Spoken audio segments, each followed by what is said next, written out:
2019 में same seat जहाँ पे कल चुनाव हुआ है, 102 सीटें, इस पर बीजेपी ने 40 सीटें, डीएमके ने 24 और कांग्रेस ने 15 सीटें जीती थी और बाकी की सीटें 23 सीटें जो थी दूसरे लोगों को मिली। अब अधिकतर सीटों पर मुकाबला इन्हीं 3 दलों के बीच में है। इस बार आप क्या सीन देखते हैं? देखिए, तमाम वो स्टेट्स हैं जहाँ पे बीजेपी लूज करती रही है। बंगाल हो गया,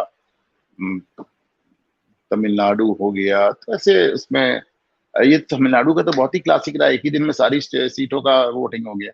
ये तो बहुत क्लासिक रहा, मुझे भी देख के आश्चर्य हुआ। तो लेकिन जो भारतीय जनता पार्टी पिछली बार से इस बार जो एक देखिए ऐसा कि नॉर्दर्न इंडिया में वो पीक कर गई।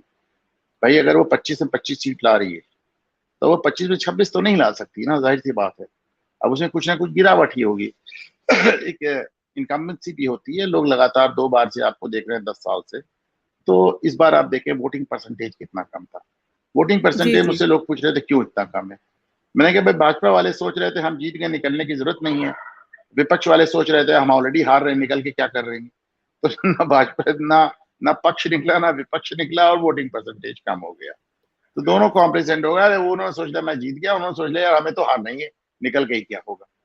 तो लेकिन जिधर भारतीय जनता पार्टी ने और खास तौर से प्रधानमंत्री नरेंद्र मोदी ने और अमित शाह ने देखिए बंगाल और तेलंगाना में बहुत मेहनत की है। मेरे पास एकदम डेटा नहीं है, लेकिन आप निकालें अगर गूगल करेंगे तो आप देखेंगे अमित शाह ने तेलंगाना और बंगाल के बड़े दौरे लगाए। और नरेंद्र मोदी को अगर आप देखेंगे तो उन्होंने चुनाव के पहले जितने दौरे तमिलनाडु के और केरल के लगाए उतने कहीं के नहीं लगाए, सबसे ज्यादा। तो जाहिर सी बात है वोट में कितना तब्दील होगा नहीं होगा, लेकिन वोटिंग परसेंटेज या जो इनका इनका वोट प्रतिशत है भाजपा का, उसमें आप तमिलनाडु में तो बहुत जबरदस्त 5 गुनी तक लोग कह रहे हैं, पर मैं मानता हूँ 3 गुनी तक तो आसान से हो जाएगा। 5% पाया है, 15% उनका कहीं नहीं गया है। तो और आपने देखा है कि साहब अन्नामलाई अपने आप में एक सुपरस्टार बन के उभरे। जी। तो उनका भी जबरदस्त क्रेज है, और सिर्फ तमिलनाडु में ही नहीं है अन्नामलाई का तो क्रेज मैं देख रहा हूँ कि पूरे देश में है।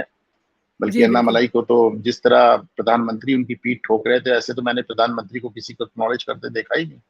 उनका हाथ पकड़े हुए थे प्रधानमंत्री, उनकी पीठ कम से कम उन्होंने 7-8 बार ठोकी। तो वोट परसेंटेज के लिहाज से मुझे लगता है कि आप केरल में, और मैं अक्सर कहता हूँ केरल में जितना वोट परसेंटेज पाकर भारतीय जनता पार्टी के पास एक भी सीट नहीं है, उतना वोट पाकर नीतीश कुमार 18 साल से मुख्यमंत्री बने। आप सोचिए, दोनों का जी। वोट परसेंटेज एक ही है। एक तरफ बीजेपी के पास कोई सीट नहीं है, दूसरा बट वो मुख्यमंत्री बनेंगे। बहरहाल, तो आप वोट परसेंटेज के लिहाज से केरल में और तमिलनाडु में इनको बहुत अच्छा करते देखेंगे। आंध्र प्रदेश में भी काफी अच्छा ये प्रयास कर रहे हैं, वहां नो चंद्रबाबू नायडू के साथ मिलके एक बहुत जेन्युइन एफर्ट कर रहे हैं। कर्नाटक में मुझे लगता है कि जो पिछली बार से 2-4 सीटें ज्यादा है। अभी देखिए कर्नाटक में भी जो एक लव जिहाद वाला मामला हो गया है, उसने पूरे कर्नाटक को हिला के रख दिया है। जी। वेस्ट बंगाल में डेफिनेटली वो पहले से बेहतर करेंगे। तो नॉर्दर्न इंडिया में जहां उनको कुछ 2-4-10 सीट का खसारा हो सकता है। अब जब उत्तर प्रदेश की हम बात करें जहां मैं बैठा हूँ, आप अभी जी। लखनऊ कह रही थी, मैं मनिंदर जी मैं लखनऊ में, मैं नहीं प्रयागराज में हूँ। प्रयागराज मैं में। प्रयागराज, हाँ। करेक्ट करेक्ट तो करूँगी। जी। हाँ, हाँ, तो मैं तीर्थराज प्रयाग में हूँ। तो उत्तर प्रदेश की अगर हम बात माने तो पिछली बार आपको 64 सीट मिली थी, और मैं आपके चैनल पे गारंटी से कह रहा हूँ कि इस बार 64 से ज्यादा सीटें आई। डेफिनेटली है वो 64 ज्यादा, 68 भी हो सकती है, 70 भी हो सकती है, 72 भी हो सकती है, कुछ भी हो सकती है। तो यूपी में तो इनका बढ़ेगा। बाकी राजस्थान, अच्छा एमपी में मुझे लगता है काफी अच्छा स्वीप कर रहे हैं वो। पिछली बार केवल छिंदवाड़ा में कमलनाथ वाली सीट भी बची थी, बाकी सब निकल गई थी। तो एमपी में इनका काफी अच्छा माहौल है। राजस्थान में 2-4 सीटों का इनको लॉस हो सकता है, कर्नाटक में कुछ लॉस हो सकता है। और लेकिन आप इनको बंगाल में बढ़ते देखेंगे, आप इनको उड़ीसा में बढ़ते देखेंगे, आप इनको वोट के लिहाज से केरल और तमिलनाडु में बढ़ते देखेंगे, आप इनको आंध्र प्रदेश में भी ठीक ठाक प्रदर्शन करते देखेंगे। और नॉर्थ ईस्ट तो उन्होंने पहले से कब्जा कर रखा है। मनिंदर जी। ममता दीदी क्या क्या हाल-चाल है? क्योंकि हिंसा बहुत हुई है और आज भी वहाँ पर कूच बिहार में हिंसा हुई है। एक बीजेपी के कार्यकर्ता उनके सामने घर के सामने देशी बम वगैरह फेंके गए। लेकिन वहाँ पर जो वोटिंग का परसेंट है वो बहुत अच्छा है, मतलब सबसे अच्छा। भाई वोटिंग का परसेंटेज उनके पिछले चुनाव में भी 80% क्रॉस कर गया था, इस बार भी वोटिंग उनके यहाँ बहुत अच्छी। इसका दो कारण है, एक तो फर्जी वोटिंग बहुत ज्यादा है, जी। और दूसरी बात हमारे दो तरह से वोटिंग हो रही है ना। जो लोग ममता से नाराज हैं वो खूब निकल के वोट कर रहे हैं, और जो ममता के फेवर है उधर फर्जी वोट भी बहुत पड़े हैं, आपने देखा है। ममता ने तो यहाँ तक कह दिया कि अब अगर कोई हिंसा होगी तो इसकी जिम्मेदार मैं नहीं। दुनिया में कौन मुख्यमंत्री कहता है कि मेरे यहाँ हिंसा हुई तो मैं इसकी जिम्मेदार नहीं हूँ? लेकिन इस तरह की बातें करके ममता बच सकती हैं, केजरीवाल बच सकते हैं, और कोई अगर अगर भाजपा शासित प्रदेश का, अगर फर्ज कीजिएगा योगी आदित्यनाथ कह दें कि दंगा होगा तो मैं जिम्मेदार नहीं, तो सुप्रीम कोर्ट में पिटीशन पड़ जाएगी इनको बर्खास्त करने के लिए।